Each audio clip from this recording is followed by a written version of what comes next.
বিগত বৰ্ষৰ লেখীয়াকৈ এইবেলিও ৮২ সংখ্যক নিষ্পকোৱা ৰঙালী বিহু উপলক্ষে নিষ্পকোৱা স্বাস্থ্য আৰু কল্যাণ কেন্দ্ৰ উদ্যোগত আৰু পৰ্টেল নিউজ চেনেল প্ৰতিবেদক লাইভৰ সহযোগত আঞ্চলিক ভিত্তিত এখনি স্বাস্থ্য বিষয়ক আকস্মিক বক্তৃতা প্ৰতিযোগিতা অনুষ্ঠিত কৰা হয়।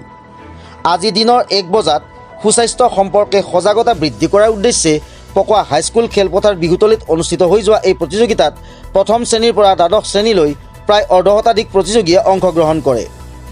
বিচাৰক হিচাপে আসন অলংকৃত কৰে চামতা প্ৰাথমিক স্বাস্থ্য কেন্দ্ৰ আৰু চামতা সামূহিক স্বাস্থ্য কেন্দ্ৰৰ সামূহিক স্বাস্থ্য বিষয়া শুভম হালৈ আৰু শিক্ষক প্ৰতিবেদক লাইভৰ সম্পাদক প্ৰধান তথা অসম সাংবাদিক পৰিষদৰ নলবাৰী জিলা সমিতিৰ সভাপতি ৰূপক বৈশ্যই।